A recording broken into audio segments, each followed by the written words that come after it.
Death ಆಗಿದ್ದಾರೆ. ಅವ್ರಿಗೆ ಸಾಯಂಕಾಲ ಅವರು ಡೆಡ್ ಬಾಡಿ DC ಅವರು ತರಲಿಕ್ಕೆ ವ್ಯವಸ್ಥೆ ಮಾಡಿದ್ದಾರೆ. ಫ್ಲೈಟ್ನಲ್ಲಿ ತರ್ತಾ ಇದ್ದೀವಿ. ಸೊ 4 ಜನ ಪ್ಲಸ್ 4 ಜನ ಈವರೆಗೆ ಕನ್ಫರ್ಮ್ ಆಗಿದ್ದು 4 ಆಗಿದೆ. ಸೊ 3 ಜನ ಅವ್ರ ಸಂಬಂಧಿಕರು ಕೂಡ 7 ಜನ ಡೆಲ್ಲಿಯಿಂದ ಬರ್ತಾ ಇದ್ದಾರೆ. ಅದು ಮಾಹಿತಿ ಇಲ್ಲ, ಯಾಕಂದ್ರೆ ಆ ಸರ್ಕಾರ ಕೊಡಬೇಕು ನಮಗೆ. ನಮ್ಮ 2 ಅಧಿಕಾರಿಗಳು ಕೂಡ ಇಲ್ಲಿಂದ ಬೆಂಗಳೂರಿಂದ ಹೋಗಿದ್ದಾರೆ.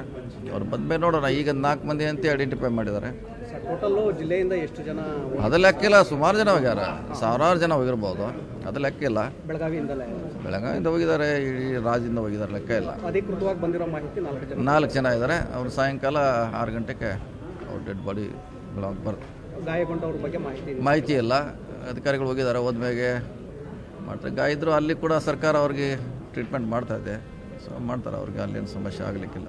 ಎಲ್ಲರೂ ಜಿಲ್ಲೆ ಯಾವ್ಯಾವ ಊರಿನವರು? ಒಂದೇ, ಎಲ್ಲ ಬೆಳಗಾವಿ ಸಿಟಿ ಅವರು, ಎಲ್ಲ 4 ಜನ ಬೆಳಗಾವಿ ಸಿಟಿ ಅವರೇ. ಸೊ ಈಗ ನಮ್ಮ ನಿನ್ನ ಶಾಸಕರವ್ರ ಮನೆಗೆ ಹೋಗಿ ಕೂಡ ಭೇಟಿಯಾಗಿದ್ದಾರೆ, ರಾಜೀವ್ ಸೇಠ್ ಅವರು. ಸೊ ಹೋಗಿ ಬಂದಿದ್ದಾರೆ.